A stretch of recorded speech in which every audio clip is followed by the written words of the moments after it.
Alright guys, we are back. Today we have Sforcer Take 2. The first time was a complete fucking flop because of my phone and memory reasons, but guys, go ahead, tell everybody who you are and what you guys do. I'm Quay Jones, I do vocals. Phil Frederick, I'm the drummer. I'm Attila, and I play bass. So, why don't you guys tell me a little bit about Sforcer, like how you guys started, what kind of music you guys do.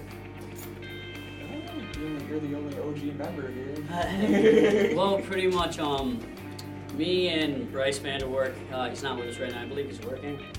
We started in June 2014, and we came off a previous deathcore project.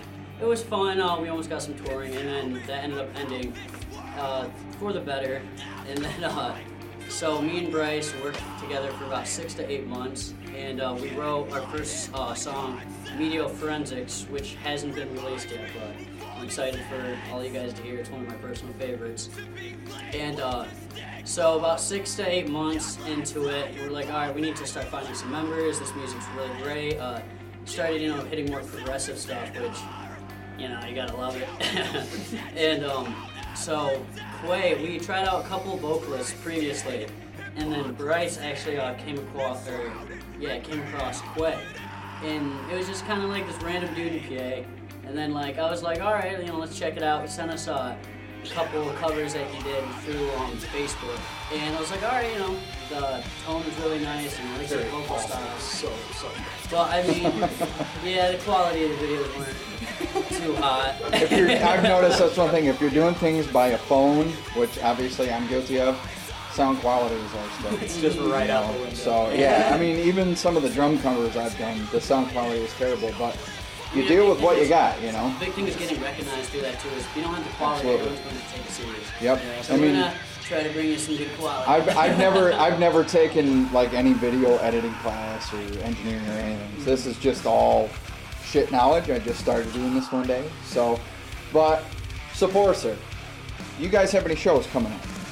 We actually have a couple different shows coming up. We have one in White Sox, Pennsylvania, January 14th. We're actually headlining that alongside a couple of our really good friends in Ideas, Desolate, Nice. Rise My King Radio, and then what's the 21st, January 21st? Rochester.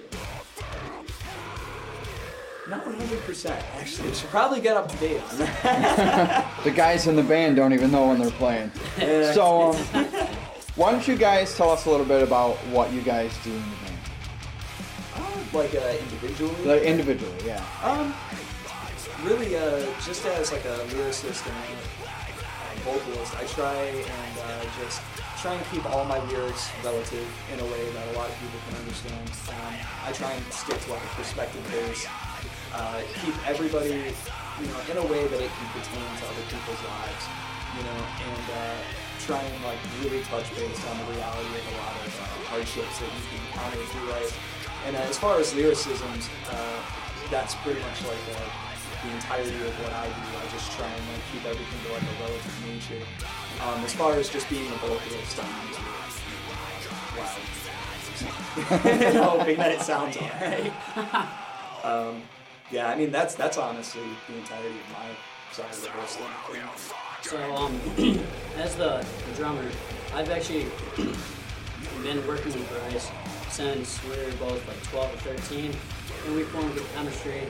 So, I also, usually Bryce will write the pieces of music, and then me and him will sit down for a good couple day sessions or a good 8 or 9 hour session, and we'll work on arranging the song so everything flows well and it hits heavy enough and it just makes sense as a whole. So I help with arranging and then drum and then also try to get in with the electronic backing synths and stuff, but that's still very new with us. We're pretty organic as a group now. I play bass and I just basically try and throw my feels into it and add that extra bassy I look over the lyrics to see sometimes and bounce ideas back and forth, and I go through and I listen to this stuff, and I do a little what you do too, you know, hear it. Yeah, we all have a part. Yeah, we all which is try and nice. have a say into how the songs. So you guys communicate pretty Yeah. well. Oh, Do you guys ever clash on anything? All the time. All the time. All the time. Yeah. Like especially with like writing songs, like we'll get to a certain part and we'll write it a certain way, and then just like over the course of like rehearsing the song the way that we initially write it, someone will come out of left field with like this random riff, and we'll be like, that actually sounds really good, and then it'll turn into, oh well, should we do it this way? No, we should do it this way, and then we'll go like that for like a week or so, and then eventually, okay, we'll just settle with this. A lot of you idea know? bouncing. That's Oh, for yeah. sure. Yeah, ideas are a big thing when you're writing your own music. Oh yeah. Definitely. It's hard too because of the experimental genre. There's a lot of directions we can go, as we don't want to just kind of keep it one thing. And when that happens, someone has a completely different idea than another. You have to try to find a middle point, how that's going to sound. Yep. So, Opinions are in there too, you know. We all know because of that glorious Facebook, opinions clash. Oh yeah. So, now I'm gonna go back a little bit. Why don't you guys, each one of you guys individually, tell me a little bit about your influences as growing up? Because, like I've stated before, you guys are all in your early 20s, right? Except for you. You're just 20. Yep, just 20 right now. Yeah, Yep. you're just 20. So yeah, you guys are still pretty young yet. So why don't you go ahead and explain to us about the influences that got you into metal or hard rock or whatever kind of music, or even if there's music outside of that genre that you listen to. Honestly, for me anyway, it started at a relatively young age. I think I was like 7 or 8 years old when I first heard of all the bands Disturbed, and I was like, oh my god, this is awesome, you know. And I got really into that, and then just like over the course of time, I found a lot more artists. I found myself really in love with Breaking Benjamin, bands like 10 Years, Tool, a lot of these more progressive acts that just, I feel, revolutionized the way that we listen to rock and metal like nowadays. You know, they, I would say that they heavily influenced me as well as like influenced a lot of other people, particularly Tool. Like Tool is just, they're nuts, man. They're amazing. And, Yeah, they've got a new album coming out if they ever decide to actually work on the damn Oh yeah, Yeah. right? 10 years in the One making day. now. So, go ahead, Phil. Tell us about you, man. So, yeah, I kind of started out with like Simple Plan, Green Day, Yellow Card. I mean, that was my jam. Steel Gunners. And then from there, I moved into like a huge metalcore phase where Asking Alexandria, Stand Up and Scream. I mean, that was just a beautiful album for everybody. Anything from that through Bless the Fall, some other great ones. I've always loved the Devil Wears Prada. They're actually coming to Rochester here soon, so check it out. There's a little plug, you know. And then also, you know, just anything through that genre. As time went on, then I hit the classical, like kind of deathcore phase. I listened to nothing but Whitechapel, Oceano, and Hell Followed With, you know, just really brutal stuff. And now I'm on to my prog phase where I'm just actually started experimenting. I've learned jazz. I've gotten into funk drumming and a little bit of Latin and Cuban styles. So we'll see what comes in the future. You know, hopefully bring some good jams to you guys. I got to tell you guys too before we move on to is Attila, right? Yep. Yeah. How about that, guys? I gotta let you guys know that you see how small Phil is, but trust me, he's got a huge sound behind a drum kit. It's nuts. So this dude is pretty amazing. When did you start playing, Phil? I actually started playing age 12, and then I started with the local scene, and I met you guys along with Joey and a bunch of others at 13. So it's been pretty sweet. And this chair is a little. Yeah, that does kind of. That's my redneck camo chair. So go ahead, Attila. Tell us about you, man.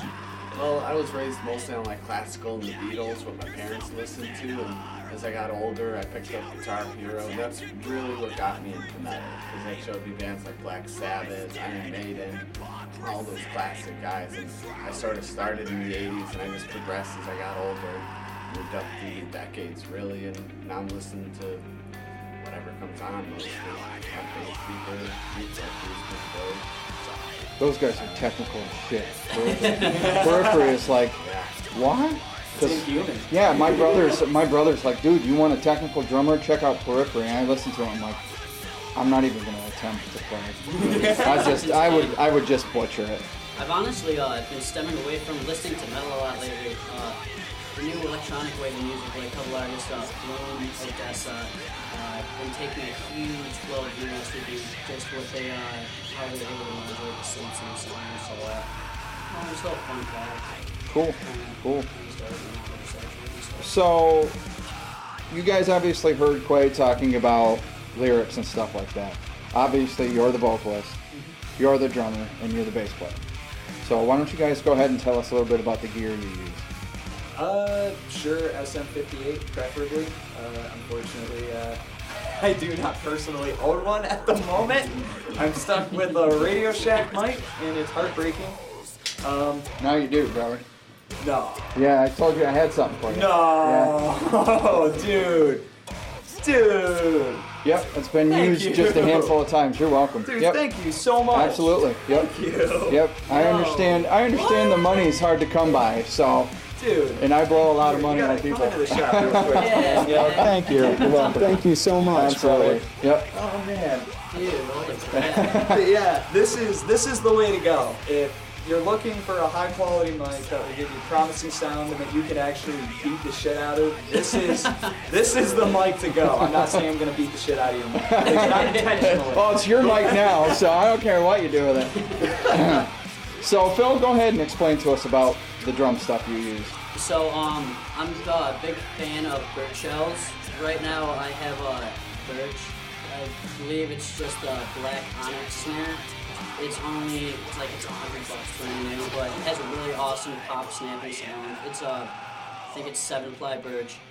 Then I just currently use a standard D-drum reflex kit. It's right behind you. Basically the same thing. Yeah, that kit right there. Actually, I didn't even realize that. Really great kit. I love the sound of it. Tunes up nice, and it looks really nice on stage. On top of that, I'm not one to just stick to one brand of cymbals, so I switch in between. I have like a Alpha Metal Pasty Splash, and then I'll use 18-inch Wuhan, and then a 20-inch Instable Crash Ride. So those are nice, really good washy sounds with those. Pasty Ride. For my China, actually I love it. It's a 19-inch Chad Smith. It's Holy China. It's a signature edition. Really great. I actually have a couple cracks, and they go from one hole right to the other, so I don't even have to worry about it shitting out on me. So, Very cool. it's a pretty good setup though. It's just, in my opinion, it's about just knowing how to tune your drums and knowing how to play your drums. That's the best way to do it. I play on a 5-string Schecter bass. I use an acoustic amp head, and the cab's actually a custom cab that me and my dad built using 215s and a tweeter. It sounds amazing. Super beefy. So beefy. So, when did you guys, individually, when did you start playing or singing or what have you? I mean, in all actuality, I've kind of been singing. I think everybody kind of sings throughout their entire life. I've been singing, honestly, since I was even able to vocalize. That's not to say that I'm any good at actually clean singing, but I mean, Neither am I. for the longest amount of time, that's essentially what I focused on. I didn't really get into harsh vocals until I was 13, and I actually discovered Suicide Silence. And from that point on, it was just, a lot of just grinding out. I spent a lot of time really screwing up my throat and my vocal cords trying to figure out what to do. And just over the course of time, I developed the style that I use predominantly now. And so I mean, it's been essentially like a whole life in the making type deal. And then 7 years harsh vocals with, so. Cool. Phil, you said you started playing at 12. Yeah, it was age 12.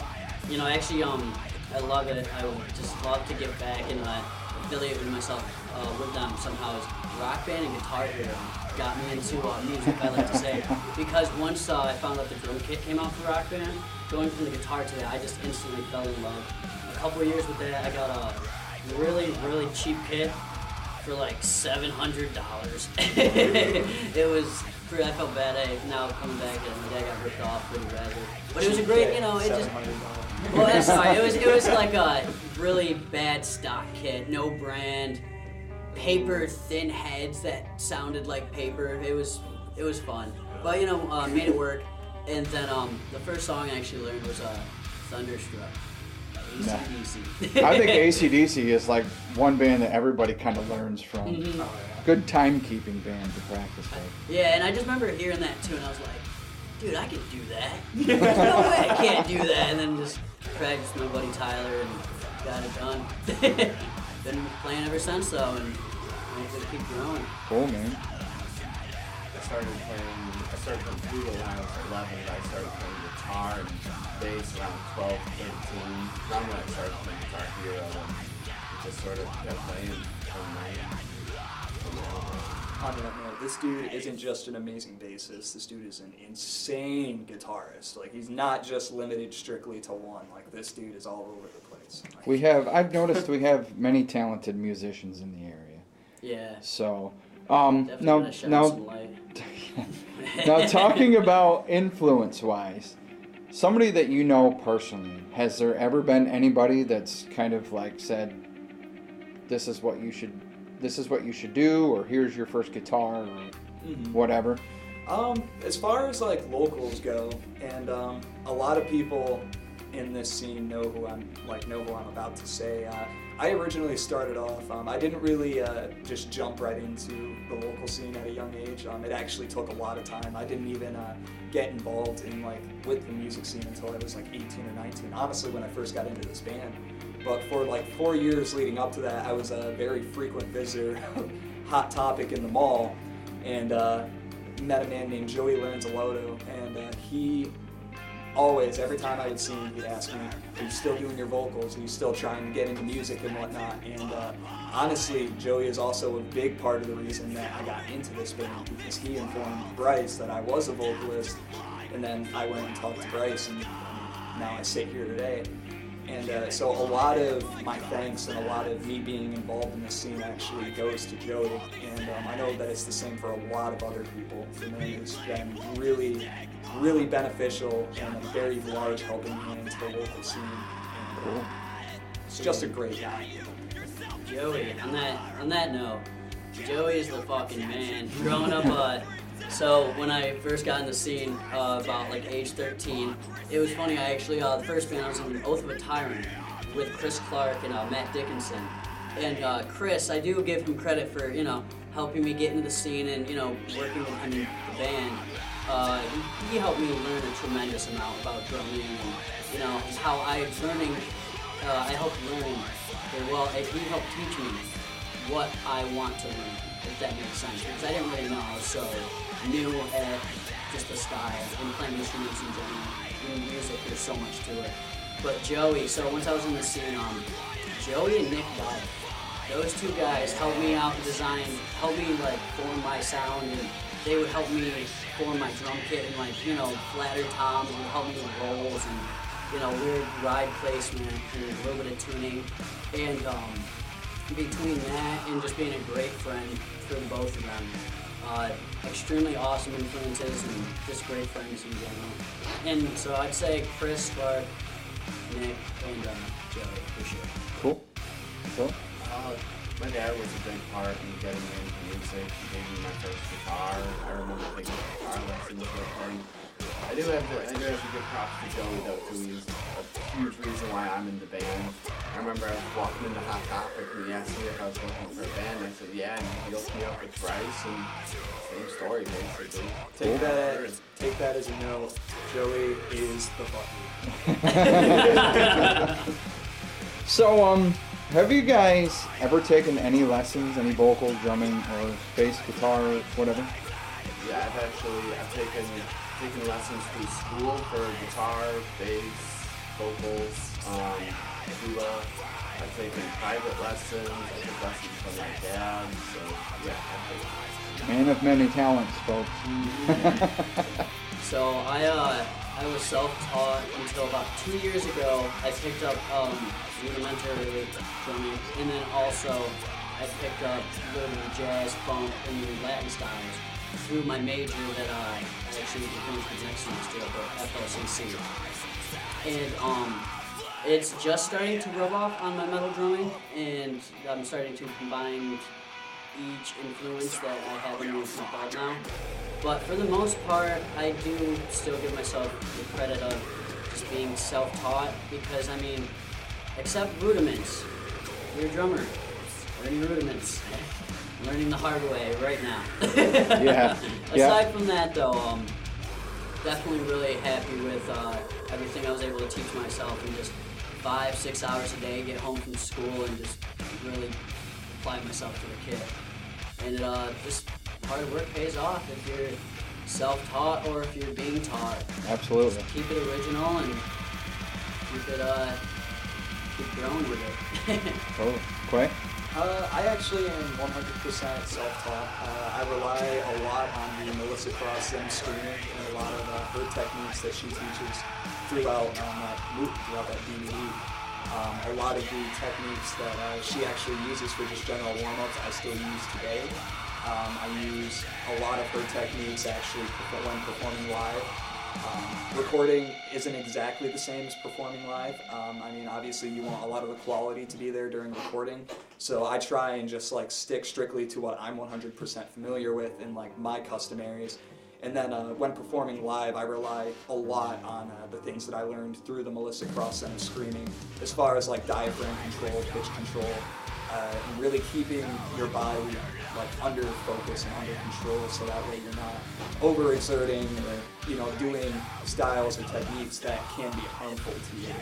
And a lot of what I use today, like I can definitely thank the Melissa Cross Center screaming for teaching me what I know. Cool. Very cool. Does wonders. Yeah, always, like Phil said, learn your rudiments, guys, or your exercises, whatever instrument you may have. Yep, scales, modes. Yep, the works. totally. It's only going to help in the long run. It's tedious as shit, I know, because I'm still at the rudiment phase, and I'm not very good, but I can get the job done, let's say that. It stinks, because I've actually had to go back to the things I've already learned, and I have to go back now and apply everything I've learned through rudiment and also other different styles. So it's kind of like, I already learned how to do this, and I got to go back and do it again. Yep. While running the hi-hat in different things, whatever I choose to work on that day. So. Cool. But Now, they're done. Yeah. Now, as a band, how do you guys practice? So we'll Do you guys, what I mean by that is, do you just come in with like song ideas and go over a song? Do you play a song you already know and just Honestly, jam it? Or? You broke this down in a way to me not that long ago that made a lot of sense. Like he put it this way. Bryce is, he brings him the bones, like he writes the guitar parts. He brings him the bones to the dinosaur, and he just kind of puts it all together and makes it all make sense a little bit. And then the rest of us kind of make up, the remainder of said dinosaurs, the guts, all those other fun details, and that's just my part, Attila's part, Charles's part. But really, I mean, I would say as far as like just generally getting a song like written to a point where it can be worked with, I would say that falls primarily on Phil and Bryce, personally. Cool. Now, when you guys are doing a show, you guys ever get nervous before you go on? Every time. It really varies from who we play with and who we don't. Like, there are some shows, admittedly, where I'm not too nervous about it. I'm really laid back. And then there are other shows, like we played with Oceano not that long ago in Rochester at the Webster Hall. I was petrified. It was absolutely terrifying because it's like Oceano is one of those bands that a lot of people are very familiar with, and they're one of those bands that you do want to like give a very good impression on it. So like going into that show, I was just extremely nervous, beating the shit out of myself mentally, like, can't fuck up, Quay. You can't fuck up, Quay. And there have been a couple other occasions that are very similar to that, but for the most part, I think we all stay like relatively calm. We still get pre-show jitters very frequently, but I think it's something that we've learned like as a group to really be able to look past and get past. So, what are you had mentioned about being nervous about playing with certain bands and stuff. What are some bands out there that you guys really enjoy, like the local band scene? Alright, we got to start. I know the list is going to go on because when I had my interview with Inevitable Revolutions, their list just went on. So feel free to go ahead and belt it, but they did throw you guys a shout out because they really enjoyed you guys. I was actually going to throw them out there too. So we have to start the homies in Stargazer. Stargazer, they are some of the most amazing, most down-to-earth musicians I have ever met in my life. I think we've ever met. They are just so genuinely great people. And then of course there's Inevitable Revolutions who come from the local scene, Desolate, Mistgiver, Wavelengths. There's a lot of like local talent just in this area specifically that we have to definitely acknowledge for not only molding us into who we are now, but for giving us the opportunity to actually play alongside them and learn from them. Because it all really is a big learning experience whenever you're playing shows. It's more than just you go to a show, you make some loud noises, and you go. You go and you enjoy all of these other artists, all of these other local bands. Like, frankly, for me, there's too many to list, like one by one by one. Yep. But I think every artist that we have played with, in some way, shape, or form, has taught us something valuable. Has taught us something that we're going to carry with us throughout the remainder of our career, whether it's a negative lesson or something that another artist did that we can learn from, like, hey, maybe we shouldn't do that same thing, or whether it's this artist is just, they're fantastic people and they're very, very good at their trade and we can learn a lot from these people. So I think that ties into a lot of it. I mean, you guys can feel free to list as many bands as you want. There's too many for me. Definitely, a big thing I want to say too is like, to everyone we play with or everyone that comes out to see us, since we're not like nasty people, we're just pretty decent in general, like as people should be. We form so many great friendships and bonds. Even any of you guys watching here, I'm sure we've had great conversations, and it's something to really appreciate in life. And I mean, just some bands to name off. I definitely want to say Mistgiver, Inevitable Revolutions, Stargazer, Homies in the Video. Hunter's always been a great guy, awesome hospitality. Rise My King, awesome guys. I mean, there are a lot more I'm kind of put on the spot. Yeah. Just know though, Sorry. it's like, no, it's okay though. Just know though, I love you guys, and like we've had great memories. So definitely so blessed to have that. I mean, that's just what I'm really stoked about. Yeah, there's that. And like I told everybody else that comes down here, our local scene has like the great amount of respect that we have. I don't even know if that's a word, but the greatest amount of respect for each other. Everybody usually digs each other's music. Yeah. When it comes out, they'll get themselves a copy. They'll buy T-shirts, whatever anybody's selling. They definitely. They fucking mosh pit at everybody's shows. Yeah, exactly. There's so much love shown. It's just awesome. I mean, I've gone to 2 metal shows in the area. I mean, the hardcore dancing thing isn't for me. Moshing's not for me. But I like to go there and just feel the music and watch the guys perform and see the facial expression. It's there. It's the energy, real. exactly. I love it. Man. I mean, I'm not an old guy, but I'm getting there, and I don't think bouncing around, smashing into people in a mosh pit would actually benefit me in any way, shape, or form. So, but now any kind of music today. I mean, obviously, besides your genre of music, what do you think of today's music? Whether it be country, pop, the hard rock scene, classical, anything like that. I got a good one for this one. You want to go first? Yeah. So, the classic stereotype forever, including until I just went through the audio recording tech program up at FLCC. I thought this as well too, but I mean, there's some things in the industry like to learn about, and everyone's just like, all right, country's crap, the lyrics are crap, pop music is horrible, rap is horrible, and this is usually coming from the more heavier and alternative styles of fans of the music.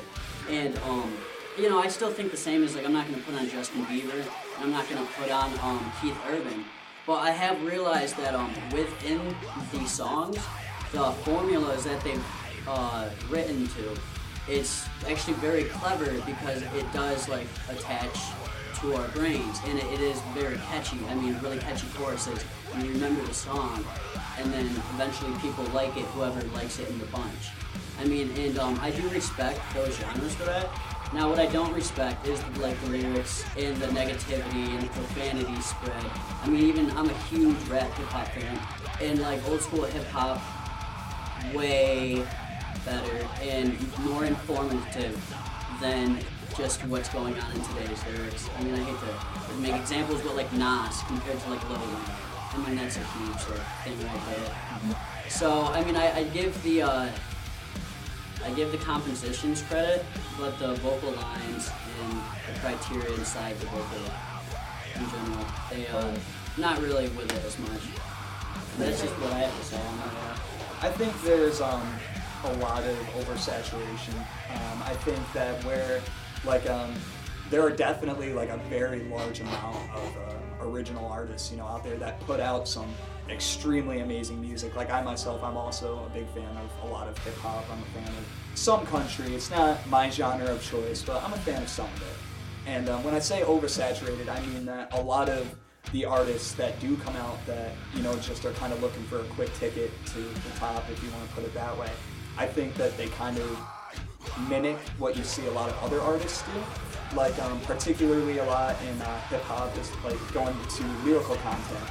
You hear a lot of the same thing, like F this, smoke this, do this, F this bitch. It's blinging bitches and money, It's all very repetitive and it's all the same thing. So in that sense, I think it's oversaturated. But I'll also go out on a limb and say that like a lot of the music that has like these oversaturated lyrics and these almost mimicked personas, they do have very catchy music. They do have like very interesting beats. And I can listen to the music and be like, okay, this is cool. Don't much care for the lyrics, but this is pretty cool, And I mean, that's my take on music, at least like the modern music. I've always been more of like a early 2000s type of guy, early 2000s, late 90s type of genre, particularly alternative, but... Yeah. Any input, Attila? Can you give me the question again? What do you think of today's music, no matter what genre it is? Oh, jeez, it's kind of tough, because, I mean, personally, there's some that I care for and some that I don't, and I could appreciate all of it on the basis that somebody out there would appreciate some of it. So, I mean, I appreciate it, and I understand that it's all music, and there's some that I care for and some that I care for less, I guess. Yeah. But I try and listen to all of it, and I try and keep up with the times, I guess, because otherwise I feel like I'll turn into an old talker. It's like, my music is the best because I listen to it. I mean, hell yeah. Not I totally feel that. So now talking about Sforza, I'm going to talk about just the band for a minute. You guys have done some traveling and played shows. Tell us where you guys have been to. A lot of Wilkes-Barre, a lot of Pennsylvania. Actually, last year we went into Connecticut for our first time, which was an interesting experience, seeing as That's the show you guys got shut down yep. early? Two songs into it, we get shut down. The man got to us. Yeah, the man wasn't having it. Otherwise, honestly, we haven't necessarily really branched out of Pennsylvania and New York per se, but we've played in all parts of Pennsylvania, all parts of New York. Like I said, we branched out in Connecticut. 2017 is really going to be the year for us. I think this is going to be the year where we really branch out and move out of like the New York, Pennsylvania area and really start, invading other states. Yeah, that's a good way to put it. And it's nice too because like we're trying to get a van right now, saving up, making plans for that. So hopefully, if we can't do some full-fledged tours, we will be doing some solid weekend routes and constantly getting out there. So you got to start someplace. You can't be just. Obviously, you just can't be just given. Oh, here's this tour with fucking Meshuggah or something. You know what I mean? Yeah. You just. I mean, as awesome as that sounds, and it might have happened for one or two bands here and there, but. That's just good management or promotion or whatever, So now, Quay, this is mainly for you because you are the lyricist and the vocalist. When you write songs, where do you draw your inspiration from for writing? This is actually, that's a really interesting question, actually. I don't think I've ever had to really answer that before. A lot of the motivation, I should say, for my songs, it comes from, I haven't lived a necessarily easy life. Things haven't been constantly simplistic for me. From a very young age, I was exposed to a lot of the hardships that you go through in life. I've struggled my entire life essentially with depression and anxiety, and a lot of that reflects as well. And really, when I first got into Seforcer, I didn't really know what I wanted to do with it. I didn't know where I wanted the World for Content to go. I didn't know if I wanted it to be something genuine or if I wanted it to be just like another project with you know what I mean? Like, so going into it, I was at a very big standstill lyrically, and after a while we got some of the songs written, and I started to realize just kind of like, you can call it a calling, you can call it an epiphany.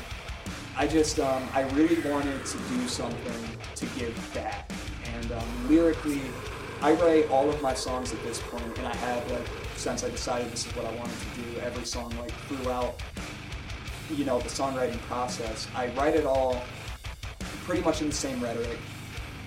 I just want to let somebody else in the world know, even if it's just one person, you know, I just want to let somebody else know that there is somebody else in the world that has felt the way they feel. You know, someone who may be, you know, lacking a little faith in their life, somebody who may be, you know, really questioning, do I want to keep going? Do I want to keep, you know, really surviving and trudging through this life when it seems so cold and so dark?